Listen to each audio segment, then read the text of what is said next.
ไม่พิสาบันทึกไว้มันรอดีกว่าอย่าซะ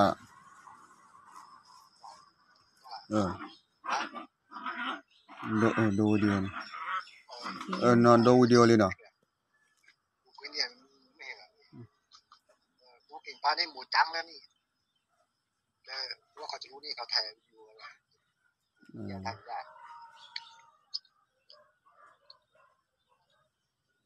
บ้านลูกน่ารักกูไม่กูจะมาตรงมาจากเรื่องมันยายเอาหมดอาจารย์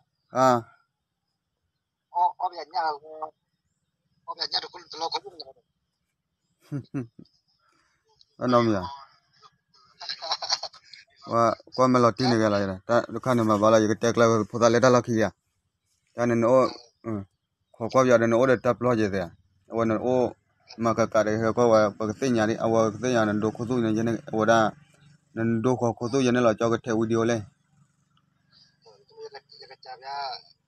เราจะทำว่ามันมีข้างหลังนี่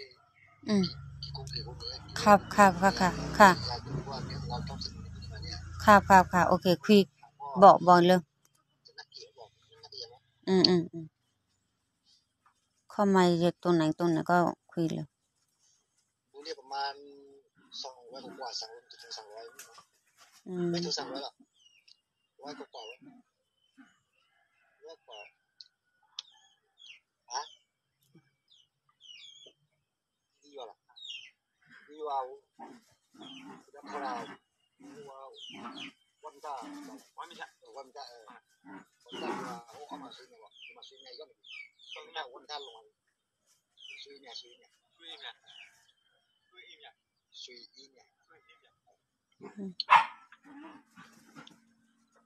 มาเกลือตลอดตะเกลือ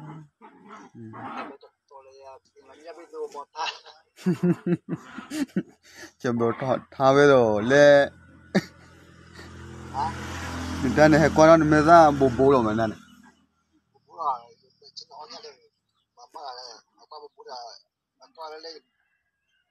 มันปามีก็ได้น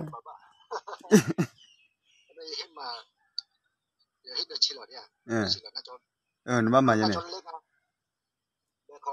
มองไม่เห็นไม่รู้ไงรู้นี่ก็อย่างนี้